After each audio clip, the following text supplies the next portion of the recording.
Today we bear witness to a time never before seen in history. The rapid increase of technological development has brought new levels of global interconnectedness to nearly all. It could be said that we are living in the most amazing period in recorded history, but even if that's true, most do not recognize it, living instead in a bubble of their own minds. The past and the future exist in a continuum, dynamically affecting each other through the lens of the present.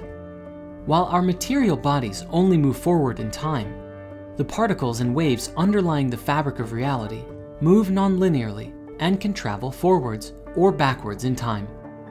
It is through the act of remembering our past and dreaming our future that we too move through past and future states within our consciousness. Many believe today that the past has very little bearing on who we are today, that old traditions, such as those of ancient religions, are no longer needed. But if we forsake where we came from, we will fail to learn the important lessons that history provides. Were one to look closely at the great cycles that humanity has evolved through, we would find a foundation upon which our very society today still upholds. In ancient Sumeria, the 24-hour clock was established, still used to this day, and through biblical times, fundamental laws and principles of righteousness were established which are still greatly honored in present society. The burning of oil to light a lamp led to the burning of oil for an engine, and cars are often measured in horsepower, a term derived from quite literally the amount of power one horse could provide. From the refinement of our understanding, new tools, systems, and ways of being are developed which shape who we become. But we walk a very fine line today. Through the very technology we've created and the way in which we orient ourselves in society, we find ourselves in traps of delusion which keep us focused on a limited set of criteria that we believe if we attain, we will find happiness. Yet such traps perpetuate an idea which roots deep within the psyche, festering misery and suffering that, if left unresolved, will cause each to miss the forest from the trees as far as the meaning of life is concerned. The challenge at its root is actually a very simple one. We must learn to reconcile duality against wholeness, which is performed by one's ability to reconcile paradox within. When one can reconcile paradox, they can overcome any duality which causes division and penetrate into the source field from which all things arise. It must be understood that at the fundamental levels of reality, all things exist in a dynamic, interconnected unity that breathes life into the multiplicity of creation. This unity has been called God or Spirit, an apt term considering spirit means animating principle, and therein scientifically speaks to this source as a place through which the material reality is animated, or through which life energy is breathed into that which lives. But how does a dynamic interconnected unity give rise to the multiplicity of creation that we find ourselves in today, where everything appears as separate and divisible? The answer is simple. It is through our very perception itself. Today, division reigns supreme. Families are divided amongst themselves. Countries are at war with each other, and other countries are at war with their own people. Where some oppress their people openly, others manipulate their people in secret. It is through our perception of disconnectedness which allows such distortions to permeate society. For if we truly perceived such unity, we would never seek to betray or take advantage of our brothers and sisters for our own gain, and we would certainly nurture and honor our planet and be responsible stewards of creation. Paradox is reconciled in our ability to hold multiple contradictory ideas in our minds at the same time and weigh them against the truth of our own conscience, unbiased by our own selfish desire to be right. When each of us do this, we realize that opposing ideas are often two ends of a polarizing spectrum and are not as far from each other as we think. It is only then that we can speak from truth, having compassion on others for their perspectives and not from the limitation of our own ego's ideal. And so, the goal must ultimately be to create a bridge between the awareness of the fundamental dynamic unity and the division that humanity finds itself in today. If we are to collectively find a place of peace among all people, we must be willing to ask and explore the meaning of truth with a capital T. Without a metric by which we might identify truth, each individual would be subject to describe truth by their own accord. But one subjective truth is another's lie. While some are willing to have respectful debates to the nature of what is authentically real, many are more inclined to bury themselves in their personal belief, creating an echo chamber of perspective rather than exploring ideas other than their own. Truth with a capital T must be understood as a concept, not a thing. The word itself comes from the etymological root deru, meaning be firm, solid, or steadfast, and from which we find the same root of words such as durable, duration, endure, shelter, tree, truce, and trust. It is also related to the Hindu concept of dharma, which is the upholding or eternal principles upon which all of reality is based. It can be said that truth with a capital T is a word which indicates that which is eternal, while all of the material and corporeal reality is finite and subject to change.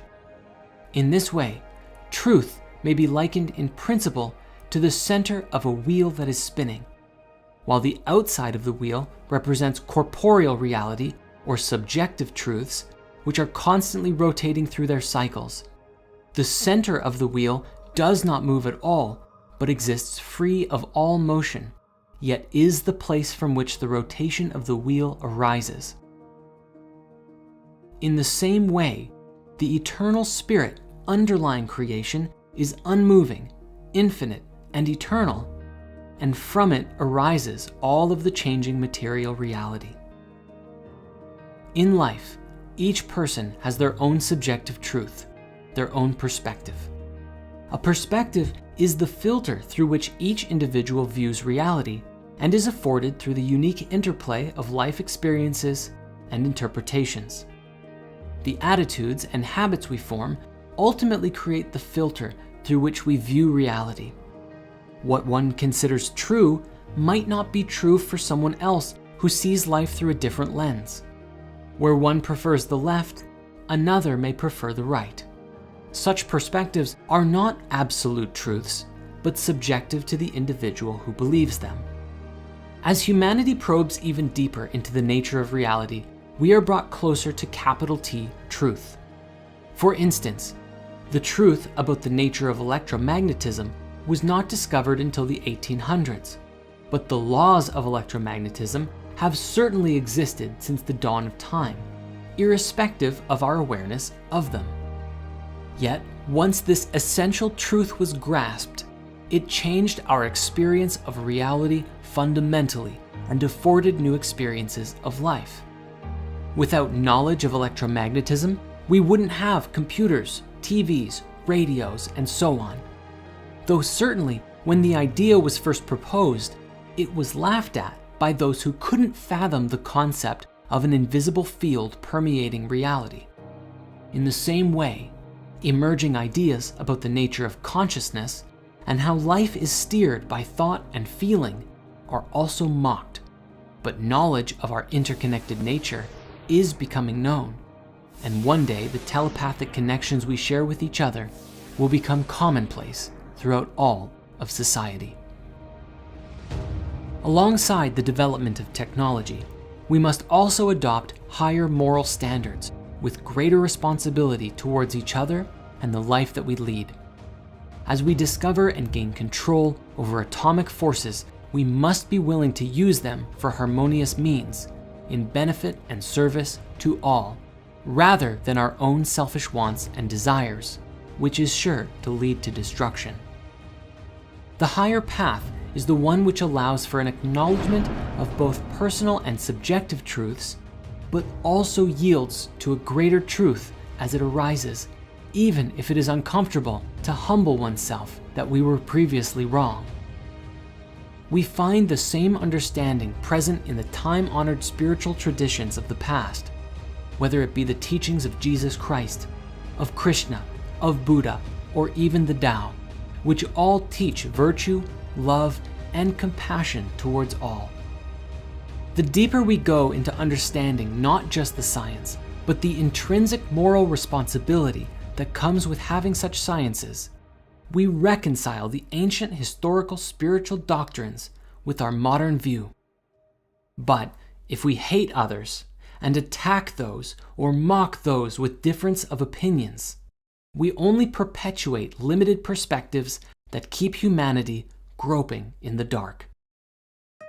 If we choose instead to be guided well by good leadership and inform ourselves by appropriate social spiritual standards, humanity will learn to deal fairly with one another without the violence or hate in their hearts, and life on earth will become a fun reality for all, with less suffering and better systems for living together in peace. And so, in support of this endeavor, a question we might ask is this: what is reality? Etymologically, the word itself means actually existing, having physical existence, or not imaginary. It is interesting that this specifies not imaginary, for by that standard, are thoughts or beliefs considered to be real? Beliefs may be understood as synaptic pathways that are entrained within us that thoughts flow through consistently. But are such pathways real? When we think a thought or use our imagination, our mental synapses fire, and those electrical signals can be measured. But therein, is the firing real, but the thought itself unreal? Or, if they are real, where are they real? When we consider the dynamic unity in the substructure of reality, we might consider that thoughts and feelings are real, but exist in different dimensions or areas of our body of consciousness, some of which are more isolated within us, and others that permeate into the outward matrix which is shared by all. This then does not invalidate one's inner experiences, even if they are untrue or delusive by nature, but affords each individual with the opportunity to hold their ideals within themselves and reconcile it naturally against the outer perspectives that they have. Each and every person has a part to play in the great unfolding of the human story. But if we fail to play our part, we will continually perpetuate the great delusion of the world. But if we free ourselves of our personal delusions, we help the whole world to wake up all the more and realize just how amazing life really is. At the end of the day, the matrix of reality is one wherein each soul may perceive life in their own way. One can float through life following the same patterns they've always had, or may attempt to break free of the illusion, and that path is up to each to decide for themselves. Such illusions are perpetuated by mental, spiritual, and physical poisons, and these can be identified simply. Mental poison traps include belief systems about one's purpose and place in life, thinking that we must live out our days doing work that we don't like, with people we don't fully get along with, engaging in activities that are not fun for us, and so on. These are limiting beliefs about who we are and what our place in life is. Spiritual traps stem from the disconnection with our soul. Spirituality must be understood as union with the vitalizing essence through which our consciousness engages with mind and body, and that while many religions serve to support the union with that connection, the business of religion also often takes people away from their own innate connection with God, which may also be experienced as unity with the source field from which all things arise at the fundamental levels of reality. Physical traps include everything that keeps our focus and attention only on that which can be felt or known through the five senses, and often disconnect us from seeking any inner harmony beyond that. This includes heavily processed and refined foods which have no nutritional value, addictive substances such as sugar, caffeine, and alcohol, which keeps people in a perpetual state of mental fog, especially when overused, relying on the kick they provide to get people through their daily grind. Did you know that most coffee has mold in it? Very few people do. And that also is an inner poison, along with all of the pesticides and herbicides in almost all of the produce that we eat. The attachment to living out our days in the exact same way is also oriented around the necessities to survive: food, money, sex, and these such things. Important to be sure, yet if our reality is only oriented to these alone, we miss the opportunity to aim for and receive anything greater, such as knowledge and wisdom of the nature of the soul and the hidden mysteries of life itself. To become fully clear of the addiction to material reality is not an easy task, and so it is often easier for an individual to ignore the damage such thinking causes and to simply float through their illusion as best as they can. Yet, one who is deeply engrossed in such addictions and cannot easily break free deserves not condemnation, but compassion. It is not their fault that they find themselves in such a state. The system they find themselves in was designed to be entrapping, and the act of breaking free is the moving of one's frame of reference from a state of individual focus and behaving responsibly and appropriately in relationship to that which is going on around oneself.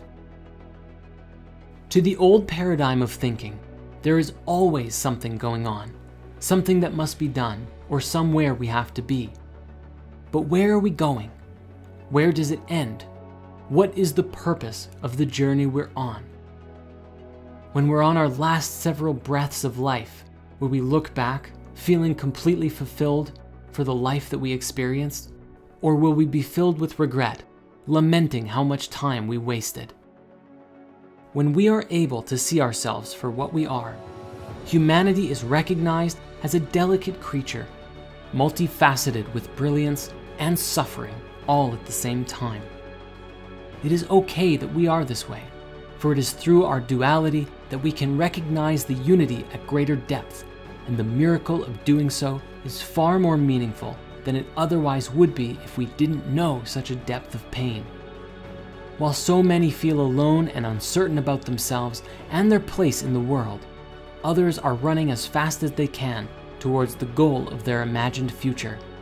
And while some are imbued with purpose of heart, others are blinded by the illusion of their wants, thinking them to be needs. And from a state of attachments, there today has grown so much mistrust between family and community, between the leadership and the led. It doesn't have to be this way, and it won't always. Humanity cannot help but to awaken to the truth of its nature, even if it takes a long time. It has been said, life is but a dream. When one knows that they're dreaming, we can each dream a life worth living. As a game is entertainment to us, life is a game to spirit. But it's not as though this game doesn't have an ending, or a moral to the story, or a supreme goal that we may all strive for.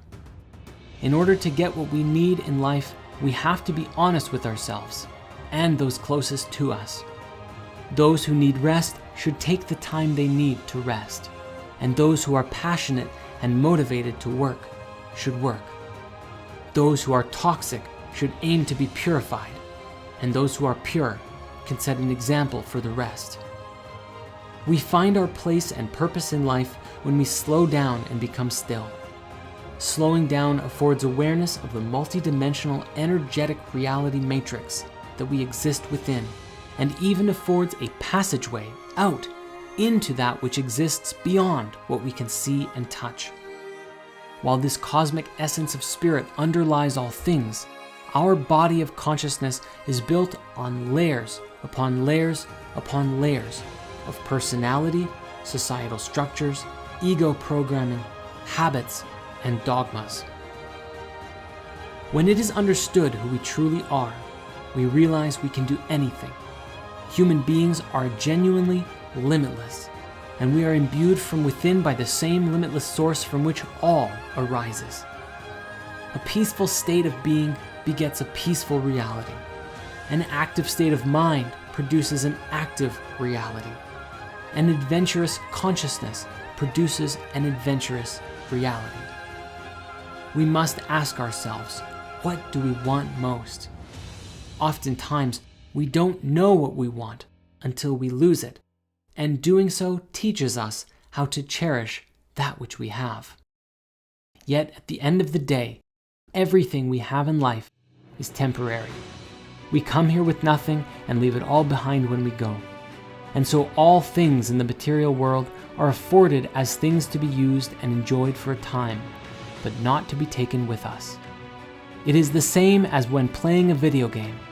The character we play as uses items along the way, but when we put the game down, those items remain in the virtual world. It is the little things that matter the most, acts of kindness, showing up for one's brothers and sisters, living out the higher will of that which is alive within us to do. Let us not be NPCs of the Matrix, non-player characters, but awakened characters playing in the game of life, that may a new door be opened and a higher pathway be walked. May we set our sights on something greater, that which is enduring and lasts eternally, that which is true. The heavy serves as the root of the light. If we want a light-hearted and joyous reality, we must honor that which exists deep in the roots and foundations of society and even reality itself, and within our own being. The time is coming when each of us will have to make a choice. Choose truth. Choose love. Choose to embrace the mystery of life, and do not turn away from the awakening journey.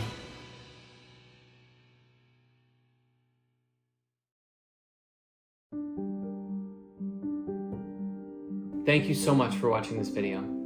Everything that you just saw really reflects a great deal of internal transformation and changes that have taken place over the last few years, as I found myself going within and really becoming reoriented to a new understanding of reality, and in doing so creating a new trajectory as to where it is that spirit science is even going at all.